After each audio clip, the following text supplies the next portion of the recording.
Hey guys, welcome to my channel or welcome back. My name is Shawnee and this is Conspiracy and Chill.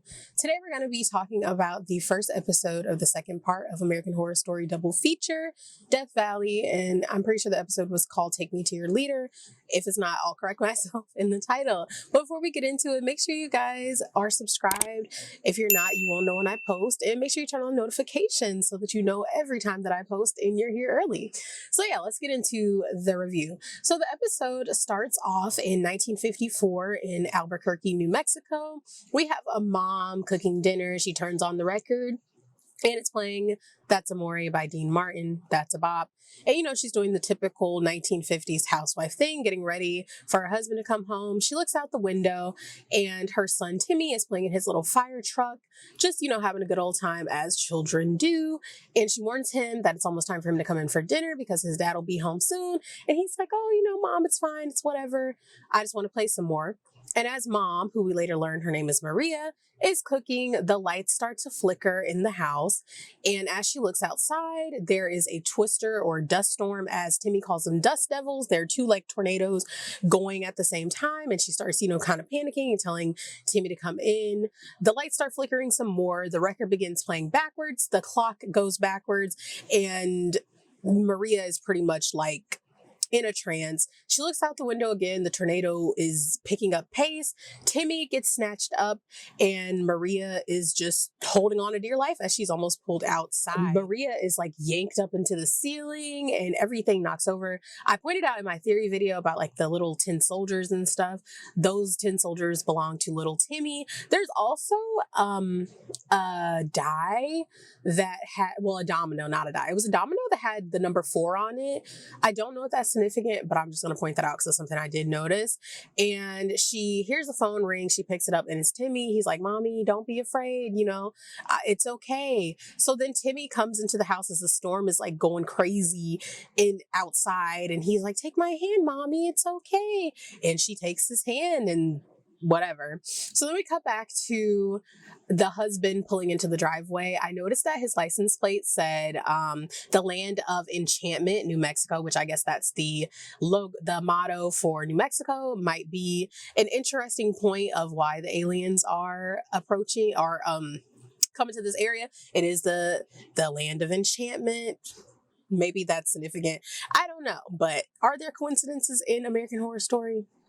Who knows? So, he's like, Maria, is everything okay? He's just like, huh? He notices everything in disarray. He sees his wife levitating above the ground. And for whatever reason, he continues walking towards her.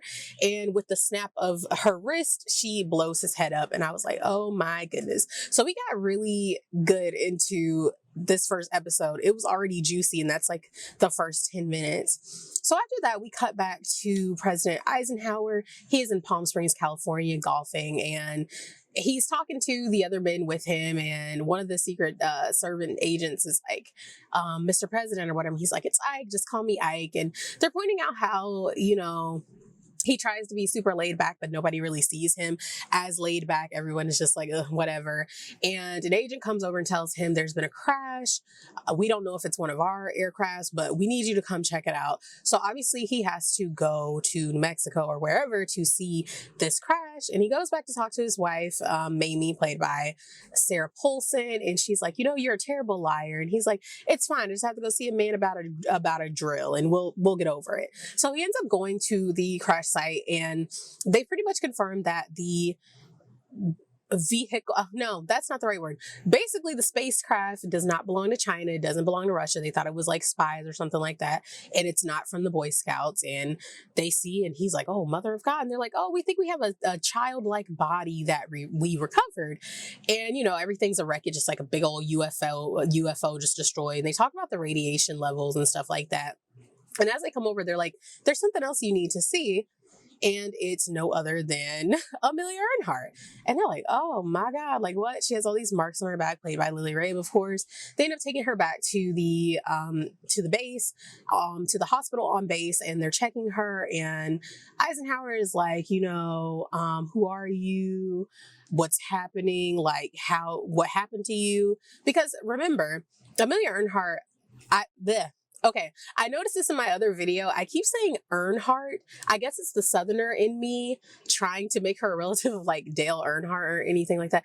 It's Amelia Earhart. So if I say that again, I apologize. I just get kind of tongue tied. But Amelia Earhart is, explaining that back in, I think it was like 1937 when she went missing. Mind you, it's been 20 years because it's now 1954. Well, about 20 years. And she's telling him that she was in her airplane. They were going over the ocean. And I think it was like Howardstown or Howardsville or something like that. And then all of a sudden, like all of the technology stopped working and they just saw this white light and it was like they got sucked into the white light.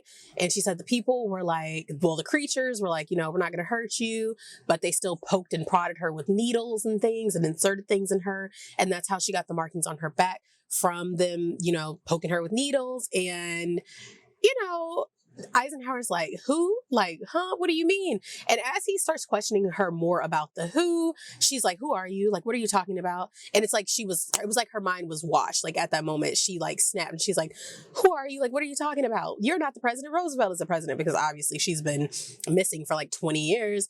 And, she goes crazy and she's like, I gotta get out of here. And obviously they have to restrain her. And it was a mess. So after that, they're like trying to restrain her and they inject her, a tranquilizer or something.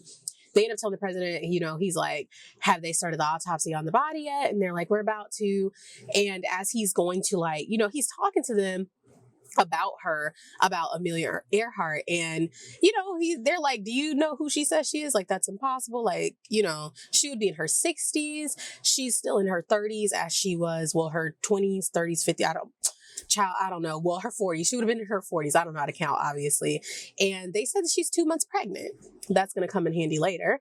So, he's like, yeah, I know who she is. Like, Mamie has a picture of her on the wall. Like, she loves her, which I don't know if that's going to like tie in with Mamie's like thing with Amelia Earhart.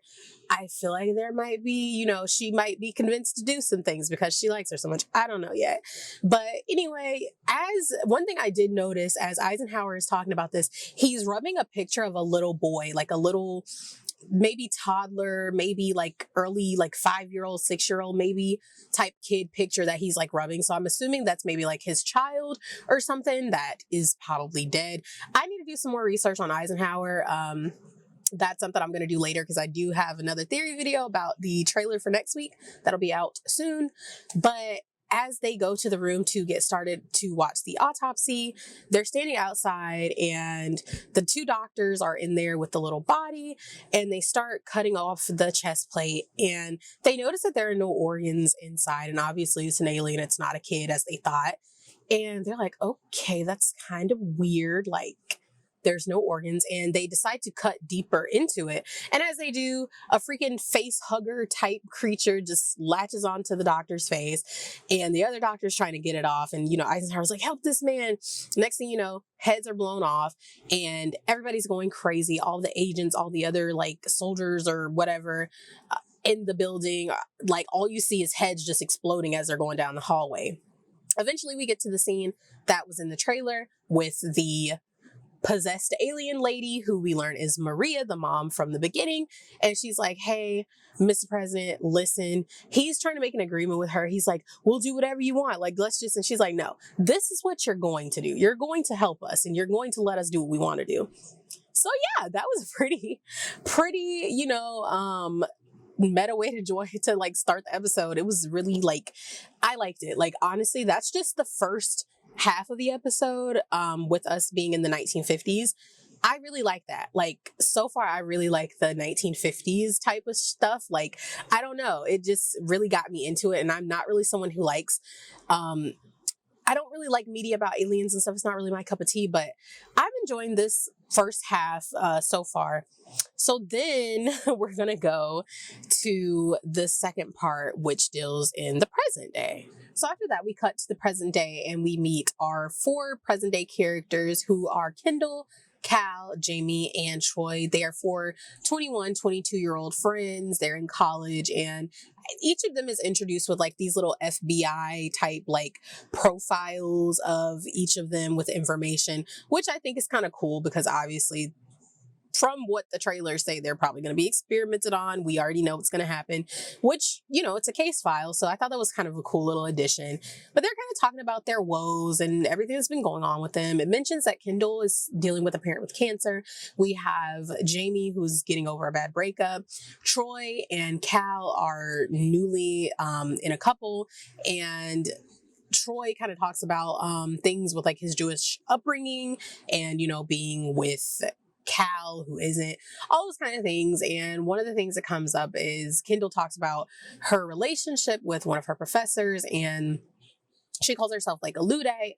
And basically she talks about how in this class they learned that technology is the root of all evil and technology is going to be the end of all humans and all these things, because a good thing that was pointed out is that in the past 50 years, there have been more technological advances than in the past billions of years that humans have been around. So it's actually really interesting that we've had that many like scientific technological breakthroughs in that small amount of time. So, she's like, well, I don't use technology unless I have to, blah, blah, blah, which is kind of crazy because she wants to be a doctor. And it's like, you want to be a doctor and you don't want to rely on technology. Like, I don't know how that's going to work for you, sis, because that's a big part of your job, but I guess. And Jamie kind of points out that the actual Luddites were from the 18th century, and they were factory workers who were protesting and destroying the tools, the equipment that they thought was going to eventually take their job, which kind of like in today's society, a lot of people feel that we're going to be replaced as humans with robots eventually. So yeah, the gang kind of decides they want to go on a little trip, the little vacation, a little day out, no technology, nothing, and just enjoy themselves. So they end up going out and they're hanging out and stuff. They all leave their phones home, which obviously this is going to be significant to what happens to them. And as they're out just living their best life, having a good time, the next day they get up and they smell like decay, and they're like, what is happening? Like, why does everything smell so bad? And they end up going towards like this field of dead cat, well, what appears to be dead cows. They're all dissected in half, no blood. And as Kendall gets closer to them, one of the cows like moves and blinks his eye, and they're like, oh my God, what the hell? We got to get out of here. Because if you see like a dozen dead cows, I'm not walking towards it, first of all, but I'm definitely going to hightail it out of there, which I thought that was a cute little nod, because you guys, if you know anything about like aliens and UFOs and all that kind of stuff in our culture, we always have the little image of a little cow in the field getting like sucked up into the UFO and all that kind of stuff. So I thought that was funny. So they're like trying to rush out of there. They hop into the car, and as they're driving, it's nighttime. Out of nowhere, things just start getting weird. The car like starts, not starting, and it's super dark and everything's just like weird. Out of nowhere, they see like this weird noise, like the theremin, like the woo, like alien noises, and there's a wash of white light shining directly on the car. Next thing you know, all of them are like, there's tentacle monsters coming out, like grabbing all over them, and they wake up the next day and they're like, what the hell? Like, everybody's in different positions in the car, which was pointed out by one of them.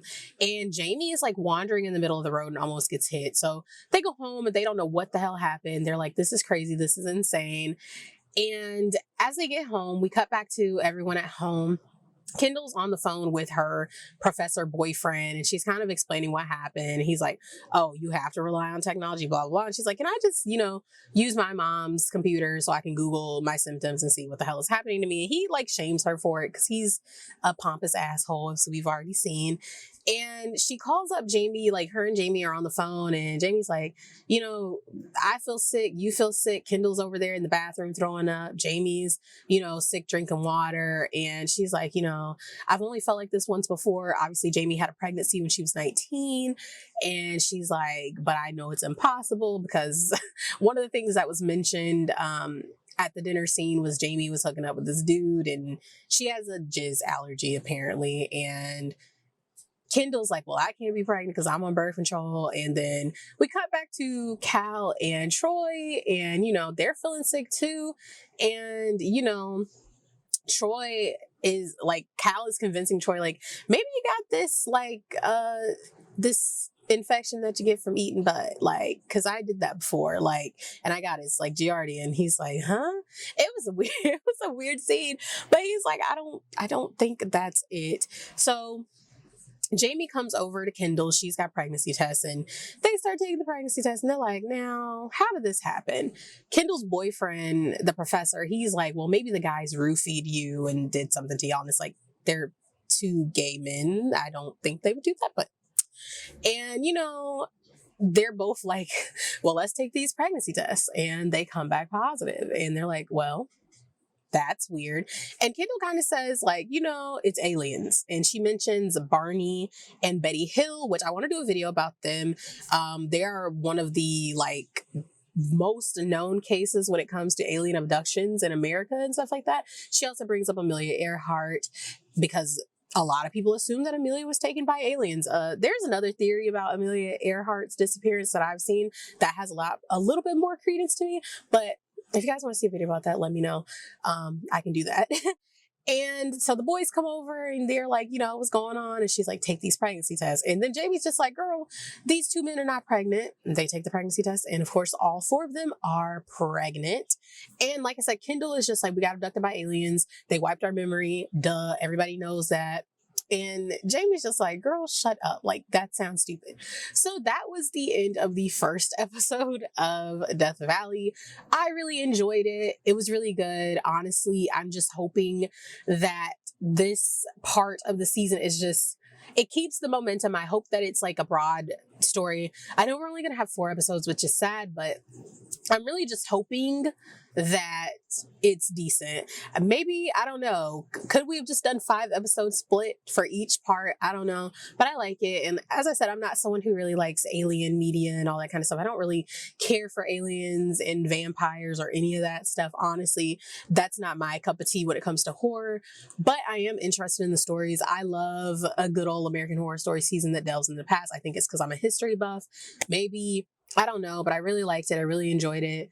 The trailer looks really good. I'm going to discuss the trailer in a separate video, but I really enjoyed this episode. So let me know how you guys feel about the episode down below. What are some things that you guys think will happen? One thing that I've been thinking about a lot, because I don't know if you guys know, Angelica Ross is in this part too, and Angelica Ross was the chemist. So one theory that I've been thinking since we saw the Death Valley trailer, I'm just like, is she an alien? Because we don't really know anything about her. But I guess we'll see, since aliens are over here impregnating people. But yeah, that theory video will be out pretty soon, so make sure you guys stay tuned for that. If you like this video, make sure to give it a like and let me know what you felt. If you liked it, comment down below, and make sure that you subscribe if you want to see more of this content and turn on notifications so that you know every time that I post. Thank you again for watching. I hope you guys have a great day. Bye!